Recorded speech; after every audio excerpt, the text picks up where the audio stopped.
The River Spey, although only the third largest salmon river in Scotland behind the Tay and Tweed, is without doubt the most magnificent. Rising in the southern part of the Mondialth Mountains in the Highlands of Scotland, it drains the snowmelt from some 1,000 square miles of the Grampian, Cairngorm, Mondialth and Badenoch ranges, and flows in a northeasterly direction for some 100 miles and out into the Moray Firth. Its large and generally high-altitude catchment provides the Spey with a year-round plentiful supply of crystal-clear water in which salmon and sea trout abound during their annual migration to spawn. Many places along the river have become famous for the salmon fishing the river provides: Grantown on Spey, Tulcan, Ballindalloch, Carron, Arndilly, Rothies and many others. Most of the salmon fishing on the Spey takes place on the lower half of the river below Grantown, where the waters cascade down through rocky pools and gravelly stretches, a mecca for the fly fisher. It was on the River Spey that the term Spay Casting was born. No one knows who invented the cast. Perhaps it was merely a product of trial and error, a method whereby a long fly line could be cast without the need to take the line and fly behind the fisher, and so making it possible to fly fish from the Spey's often steep or wooded banks. Spay casting also required less effort than overhead casting, a vital factor when 18-foot rods of solid greenheart were the order of the day. These days, however, even with the advent of featherlight carbon rods, spay casting is still popular and now practiced worldwide, and to watch a good spay caster in action is to see fishing poetry in motion. Micheal Evans has fished for salmon for most of his life, having caught his first salmon at the age of 8. When he is not actually salmon fishing, a pastime on which he admits he manages to spend nearly 2 months of the year, he is instructing. Micheal is not only the secretary of the Association of Professional Game Angling Instructors, but is also well known to most salmon fishers through his regular writing for Trout and Salmon magazine, and for his design of the world's first specialist spay casting line. Traditionally, spay casters have only been able to use double taper fly lines. Derived from the old silk lines, they were at best a compromise, not making the most efficient use of energy transfer when roll or spay casting.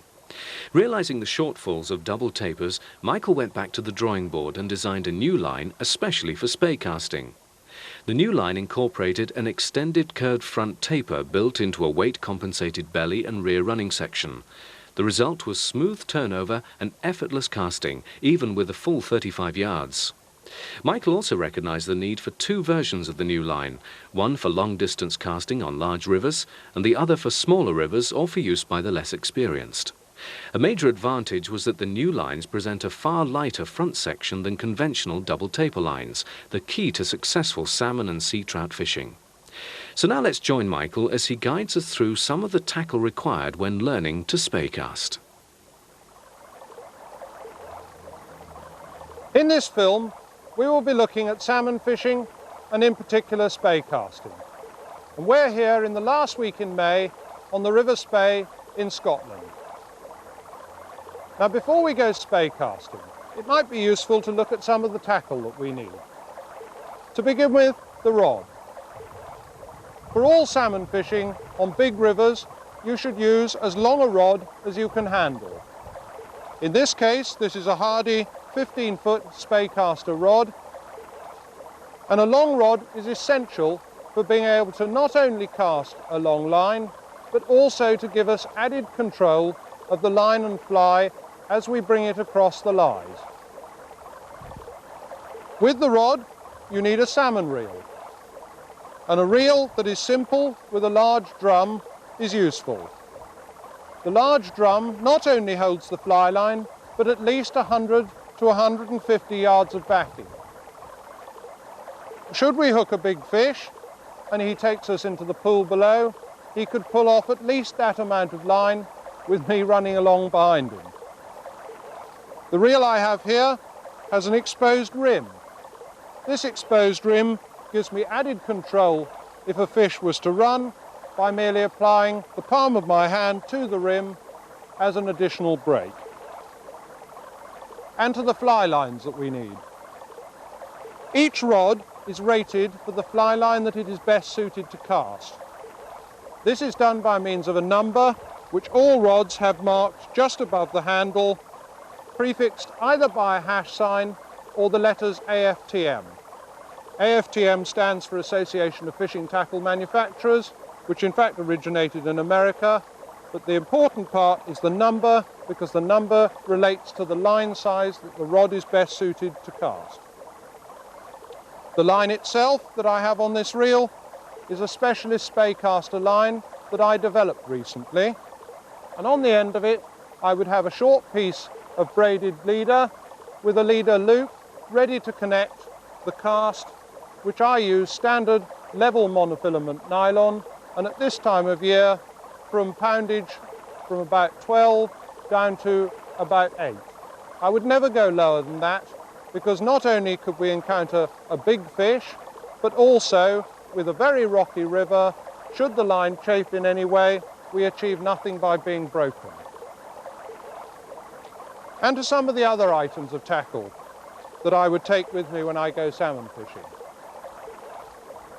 Waders, essential to be able to get out into the river and cover the salmon lives. In this case, I'm wearing thigh waders because I don't need to wade deeply. But for the deeper pools, I would have chest waders. And if I was using chest waders, I would always carry a wading staff. A wading staff is an essential piece of equipment. It gives me an added third leg, which gives me extra safety in the strong current that I would experience when I'm well out into the river. And to the other smaller items of tackle that I would carry, I always take with me a pair of Polaroid glasses. Polaroid glasses not only give me the ability to look down into the salmon pools, but they also give added safety if I was casting in a strong wind. For those of you learning to cast for the first time, I would always suggest that you wear some form of glasses, because it gives added safety should the fly flick back and into your face. The other items of tackle that I carry in my pockets are first of all a couple of spools of nylon, should I either get a knot in my cast or chafe the leader on a rock. I have some nylon ready to change it. In addition to that, I carry with me a pair of forceps which double as a pair of scissors. Scissors are useful not only for cutting the nylon, but also perhaps for disgorging the hook from a fish. And the last thing I will carry is a simple box of flies in sizes suitable for this time of year. Basically, when we're using floating lines at this time of year, we would use sizes from about 6 down to about size 12. So now that we've looked at the tackle, let's go and look at casting in more detail.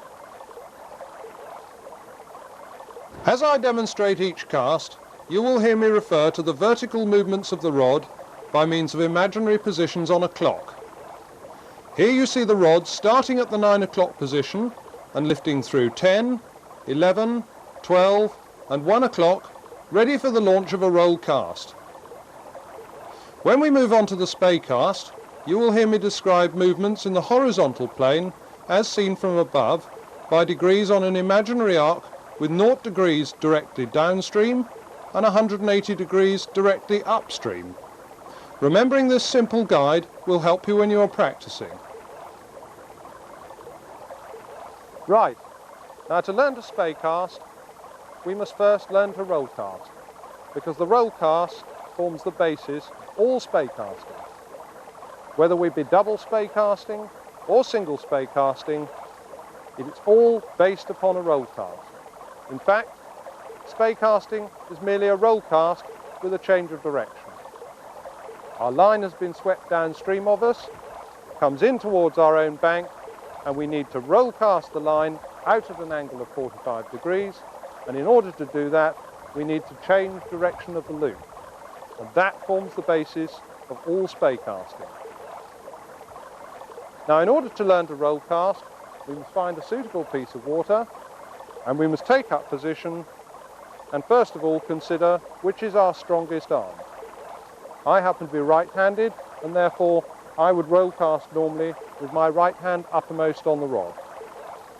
With a double-handed rod, I would therefore place my left hand at the bottom of the rod, and the grip should be with the fingers round the grip of the rod and the thumb on top. Now, the first position we move into in order to begin the roll cast, will be with the rod top right down on the water, our right hand, in this case, stretched forwards, and our left hand held with the butt of the rod just to the right of our belt buckle.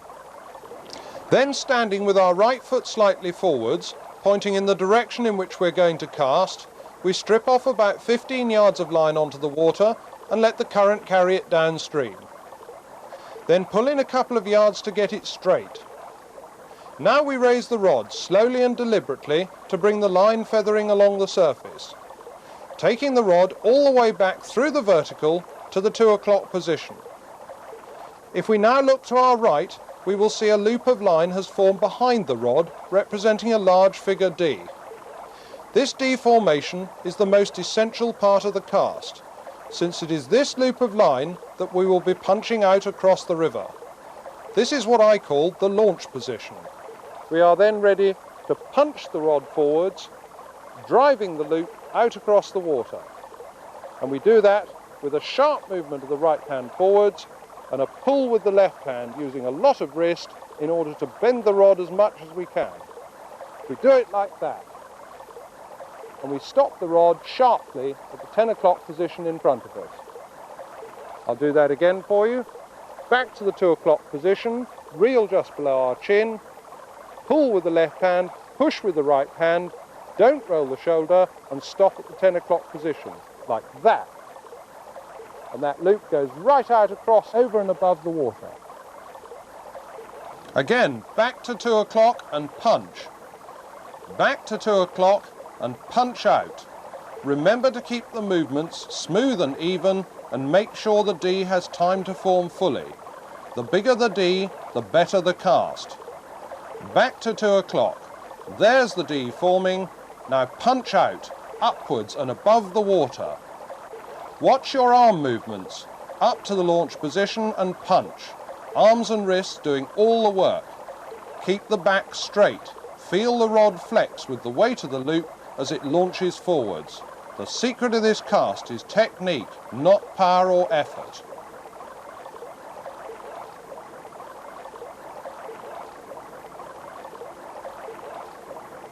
Now we should start to improve the cast by lifting the line off the water and jumping it back into position. By doing this, the loop forms in the air, but with the minimum amount of line still on the surface of the water. This is how we increase distance when roll casting, by creating a larger loop of line in the air behind us and reducing the surface drag of the line on the water. Remember, you must stop the rod at 10 o'clock. This forces the loop to unfold above the surface of the water, not on it. The direction of our punch is up and out, aiming for the top of the trees on the far bank. But when learning, you'll find that things never go according to plan. So let's look at typical faults with the roll cast. The most common error is rolling the shoulder. This causes loss of power and the line will not turn over, but merely splashes down in an ugly mess. Here I'm not using the arms and wrists to flex the rod. Instead, I lean my shoulder into the cast, trying to push the rod forwards. The second error is not waiting for the D to form. Without a good loop, the cast is ineffective. Let's go back and see that again. There's the rod. Stopping too early, the loop doesn't get a chance to form, and the cast is ruined. You can also fail to form a loop by hurrying the cast, but be careful. Watch what happens if you snatch the rod forwards, the fly flicks back unpleasantly close to my face. So watch the arms and use the wrists, keep the back straight and give the loop of line time to form. Let's look at the correct way to do it again. Back to the 2 o'clock and punch. In slow motion this time. Raise the rod slowly and smoothly, back to the 2 o'clock position. There's the D starting to form, and we punch up and out and across the water. But still remember to stop at 10 o'clock. If you drop the rod too far, the loop runs along the surface, dragging the end of the line and the fly down. This loss of power not only makes the cast harder work, but results in a less than delicate presentation. Stopping at 10 o'clock will make the loop travel out above the water, and with a very long line, here's how effective a really good roll cast can be.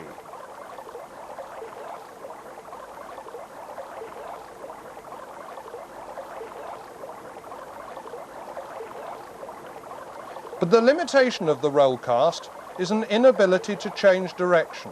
Casting downstream, the loop catches up, and casting upstream, the change in plane causes too much drag and the cast merely lands in an untidy pile of spaghetti.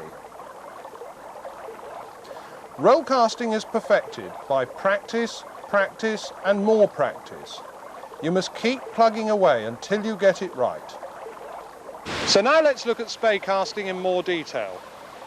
As you'll remember, spay casting is merely a roll cast with a change of direction. Now there are two types of spay casting. There is double spay casting and single spay casting.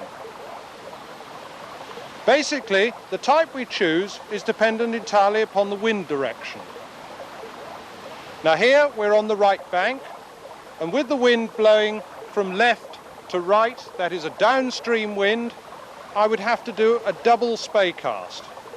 Now the reason for that is because with a downstream wind, I need to keep the loop of line that I'm going to use when I lift off for the roll cast downwind of me. Otherwise I run the risk of both the cast and the fly flicking up and catching me in the face. Also, in a downstream wind, if I keep the loop below me, I can actually use the wind to my advantage to help carry the cast out above and across the water.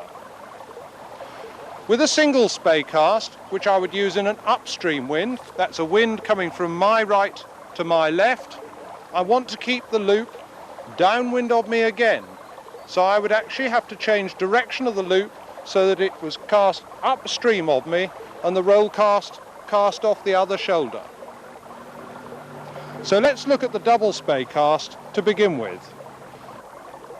The double spay cast is the easier of the two to learn because the timing is less critical. Now for the double spay cast, when we're standing on the right bank, that is the right bank as we're looking downstream of the river, we are going to need to bring the line from a position downstream of us to a position where we can roll cast it at 45 degrees out into the stream so that it can start fishing again. Now take up position a few yards out from the bank. So to exercise the double spay cast, I pull in a couple of yards of line to make sure that that line's straight on the water, and if I was in a fishing situation, to try and tempt perhaps a following fish. I then raise the rod slightly and sweep it across my front horizontally, bringing the line and fly feathering upstream. Then I switch the direction of the rod back downstream and up into the roll cast launch position. So then I'm going to push with the right hand, I'm going to pull with the left hand to flex the rod, to aim high and make that loop travel out and above the water, like that.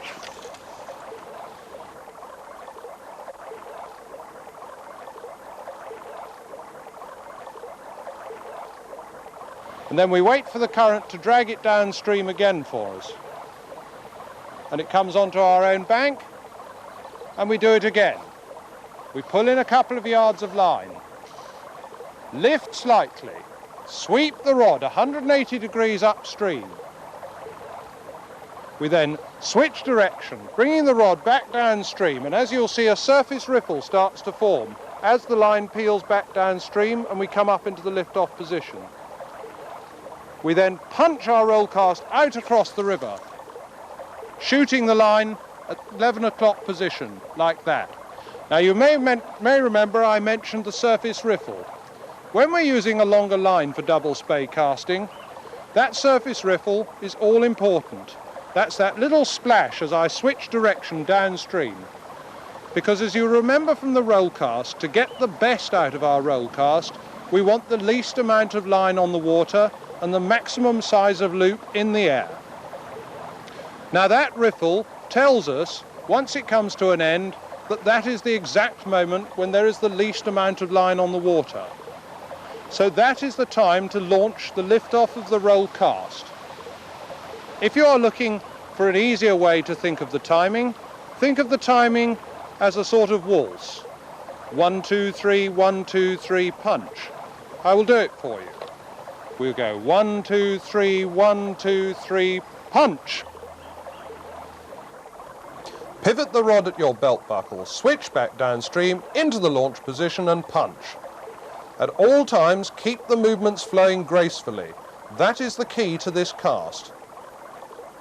Now, the mistakes that people make with double spay casting, apart from those mistakes associated with the roll cast, are when they draw the rod upstream and they bring the line feathering towards them, that they overshoot with the line and take the fly past them. Now, if I'm to do that, it becomes not only dangerous but extremely ineffective, because the fly has overtaken, the fly is then upwind of me and is liable to be blown back down either into my side or my face or some other unpleasant part of my anatomy, and therefore it is a mistake we must try and avoid. Usually it is because people lift with the rod, get too vigorous with the upstream sweep, and they lift all the line off the water and shoot it past them. Then they try and change direction, and then they are operating a loop across itself which catches up on the rod and hits me in the face unless I'm extremely lucky. So always remember, when you're actually initially lifting, just drag the line upstream so that it comes feathering across the surface of the water, but that the fly remains downstream of you. It is most important that the fly remains downstream.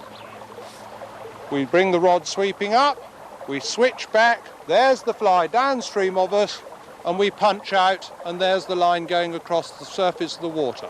No danger, and certainly using the wind to our very best advantage. Now, the second error with the double spay cast is not timing the lift-off correctly when you're fishing with a longer line. As you remember, we needed to time the lift-off to coincide with the end of the surface riffle. That was when there was the least amount of line on the water to give us the maximum loop in the air. Now, if we don't time that lift-off correctly and we do it too early, the loop will not form. If, however, we time it too late, too much line settles on the water and you get an almighty slurp, and it simply will not lift up and go out across the stream. So when you are double spay casting a long line, timing is essential. But to learn, as I've shown you, do it as slowly as you like until you get the rod movements. Upstream 180 degrees. Switch it back downstream, bring it back up into the lift-off position and punch. And if you keep practicing that with a short line, and then when you've got that right, go on to a longer line and start watching the timing. So let's now move to the single spay cast. From the right bank, which I'm on, a single spay cast has to be exercised with my left hand uppermost on the rod. Now, the reason for this is because we need to change the direction of the loop to put it into the launch position to be upstream of me here and therefore downwind. You remember, in an upstream wind, the wind's blowing that way, and therefore I must try and keep the loop downwind of me so that when I launch the roll cast out across the river, there is no danger from the fly and I'm using the wind to my advantage. Now, unlike the double spay cast, we can't just drag the fly and line into position because we can't have enough sweep to bring it up past us and into that position.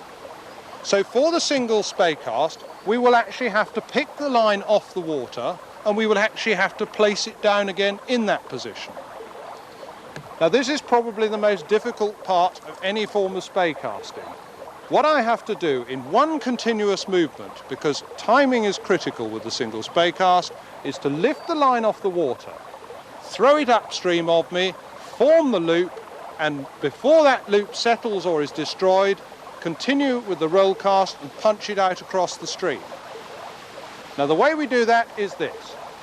We pull in some line to get the line straight on the water. That's so that when I lift the rod, all the line, or as much of it as possible, comes up off the surface.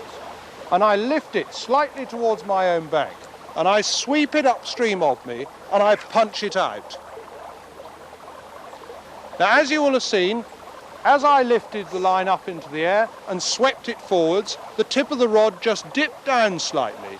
Now, it's that dip which causes the line to strike the surface, and ideally I want that line, the last 3 yards of it and the fly only, to kiss the water about 2 yards beyond my rod tip and upstream of me. I'll do it again for you. I lift the rod top slightly towards my own bank. I turn it back upstream. The line strikes the water and I launch the roll cast. Now, I would suggest when you're learning to single spay cast that you do it with a reasonable amount of line, because if you have too little line, you will find it more difficult. Again, raise the rod, sweep upstream, dipping to cause the line to kiss the surface, then launch off with the roll cast in one continuous movement. 35 yards is easily achieved with this cast. Now, the mistakes that people make with the single spay cast, well, basically the mistakes are to do with the amount of lift and the amount of dip. Now, the key positions of this cast are to raise the rod slightly towards my own bank and up to the 10 o'clock position, bringing most of the line off the water ready for the sweep. Then we roll the rod top over and away upstream, continuing round into the launch position. There's the loop forming, the end of the line strikes the water, and we lift off with all the loop extending above the water before settling. If I lift too much when I first lift that line off the water, let's just pull in a couple of yards. If I lift that line off the water and I go too high, I have to come really low and the line all jumps down into the water and causes an ugly mess. There's no loop and I'll never lift that off, and I'm not even going to try. If I don't lift high enough, the line merely gets stuck and I will not be able to sweep it upstream. There is no spare line for the loop to form and the cast is totally impossible. So the initial lift is important. Then we come on to the dip. Now, the dip again is extremely important, because if I dip too much line crashes into the water and I won't get a neat loop, and there'll be too much surface friction and I won't be able to get the loop across the river. If I don't dip enough, all that will happen is the line will not strike the water at any point and it will overshoot. The third mistake that people make with single spay casting is when they actually do that dip upstream and cause the line to strike the surface, they lose control of the right hand. Remember that the right hand, which is down at the butt end of the rod, is a pivot. That is what is causing the line to change direction. If we let this right hand drift, all that happens is the rod sweeps out there, I'm in no position to launch the roll cast, the loop's gone way upstream, and an untidy mess we get at the end of it. So practice getting the lift and dip correct, and remember, the actions of the single spay cast should be one continuous, graceful movement. Don't hurry or put too much effort into the cast. If you get it right, you will feel the rod doing the work. Spay casting is an art in itself, and the satisfaction of casting a long, graceful line is well worth the effort of learning. If you are on the opposite bank, the technique is exactly the same. You would merely put the opposite hand uppermost on the rod and follow exactly the same principles, but mirrored to the ones I've shown you.